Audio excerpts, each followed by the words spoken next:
All right, everybody, let's take a look at Linton chapter 5. We're going to be talking about immunity, about inflammation, and about infection. Some of our goals after this lesson are going to be that you should be able to describe different physical and chemical barriers in the body against infection. You should be able to describe the immune response and what the body does to fight infection. You should be able to identify different organs that are involved in immunity and what they do. And then you should be able to compare natural immunity and acquired immunity that happens through infections or vaccinations. So there's different types of barriers that help to prevent infection from getting into the body. There's physical barriers and then there's chemical barriers. So let's look at some of the examples of each. The first and most important physical barrier is the skin and the mucous membranes, because this is literally just a shield, a protection to keep things from getting in. So when skin is intact, that enhances protection against infection for the body. But if there's cuts, openings, a bunch of skin breakdown, anytime there's breaks in the skin, like from an IV site, any of these things disrupt the skin and its protection, in which it can increase the risk of infection. Another physical barrier against infection are secretions. So the skin secretes acidic things that can fight infection. A lot of the mucous membranes also secrete things that have enzymes that will fight infection. Acid in the gastrointestinal tract will fight infection. All of these types of secretions help to fight off infection.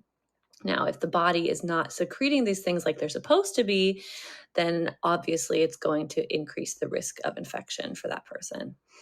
And then another important physical barrier is motility. So, cilia in the lungs that helps to move secretions along or move bacteria out of the airway. There's just the movement of the gastrointestinal tract that moves bacteria through. And then simply like sloughing of old dead skin cells. All these things help to move bacteria and other infectious diseases away from the body and clear them out. So if we have decreased cilia mobility, if we have decreased mobility in the gastrointestinal tract, if there's something impacting how the skin is being sloughed off, any of these things will then impact the infectious process, and someone will be more at risk. So those are some examples of some physical barriers against infection. Some chemical barriers mainly consist of white blood cells. So what happens when any type of infectious process starts in the body is the white blood cells come in and it's called phagocytize, which means they ingest, they eat the infectious property, okay? They eat the antigen. And then they break it apart that way. And then other white blood cells come in and they get rid of the byproducts from that antigen that was digested, that was eaten. And then other white blood cells come in and they initiate the inflammatory response in that part of the body to help fight against the infection as well. So it's the white blood cells that come in and initiate the chemical barriers against infection in the body. So that means that someone who has a reduced white blood cell count, for example, someone who is receiving treatment for cancer, is going to be at an increased risk of infection because those processes are not working as well for them. So it's those immunocompromised patients, like those who are getting cancer treatment or patients who are on drugs for transplants.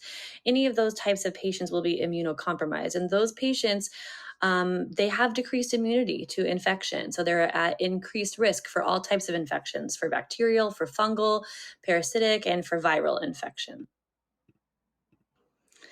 So immunity is twofold. First, it's the process the body has that of providing resistance to any invading organisms, but it's also how the body is enabled to fight off invaders once they do get into the body. So any of these invaders we would call antigens. An antigen is anything that stimulates the immune response. So common antigens we might think of would be bacteria, viruses, fungi, anything like that. But other antigens could also include allergens. could include even personal cells for in the cases of autoimmune disease. So an antigen is absolutely anything that causes an immune response.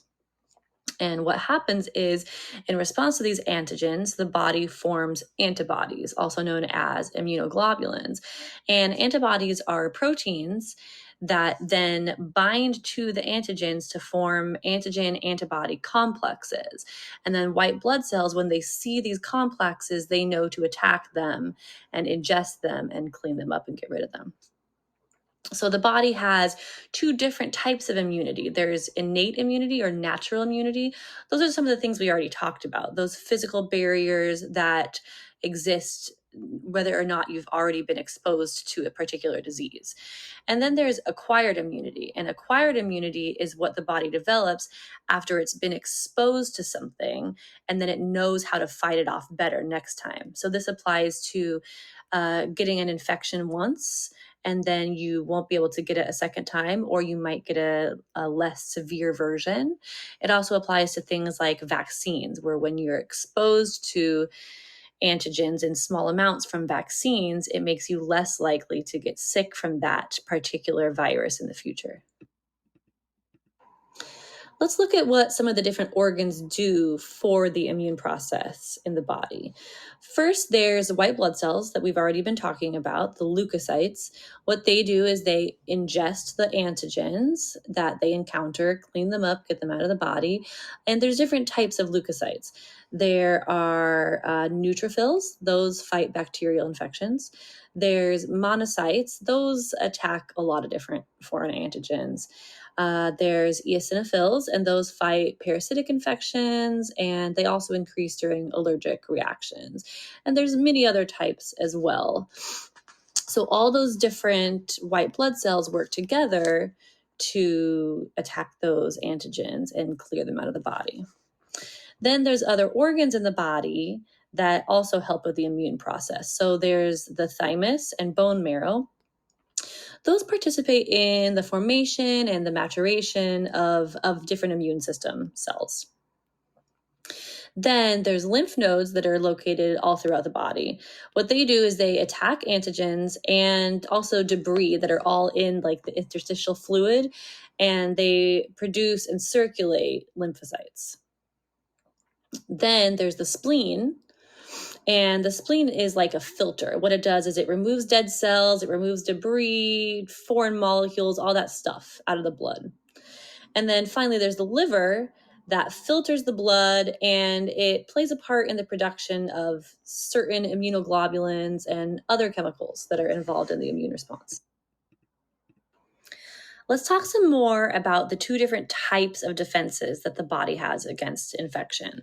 So, first, we have the non-specific defenses. Okay, so these are the innate immunity, the natural causes of immunity. Okay, so these are the things that we have present at birth, and they're the physical and the chemical barriers against invasion of the body, and also substances that protect and repair the tissues and stimulate the body to keep fighting off disease. Okay, so physical and chemical barriers, inflammation, phagocytosis, all of these are nonspecific defenses against infection. And then we have our specific defenses against infection, okay? So these are the things that are specific to a certain antigen. So what happens is first line of defense, there's antibody mediated immunity, meaning antigens come in and they bind to receptors on B lymphocytes. So what happens from there is antibodies are produced, which signal, okay, this is an antigen, this is foreign, we don't want this, and those antibodies target those antigens for cleanup by the neutrophils and the macrophages. Then the second line of defense is phagocytosis and inflammation. So what happens there is once those antigens are targeted, are flagged for cleanup, the second line of defense, phagocytosis and inflammation, comes in and helps to get rid of those antigens that were flagged. So white blood cells, the leukocytes, they're just colorless cells that are able to ingest those bacteria that cause infection when they invade the body. Okay, so let's say I have COVID. Let's say I got COVID. And then what would happen is that the little antigens from COVID would be in my body, and those antigens would bind to receptors on B lymphocytes. And then that would tell my body to create antibodies against COVID. And my body would form little COVID antigen antibody complexes. And those complexes would signal to the other cells in my body, the other white blood cells, they needed to come in and clean up those complexes and get them out of there. Okay. So that's why these are called specific immune responses, because they are specific to a certain disease, a certain pathogen that goes into the body.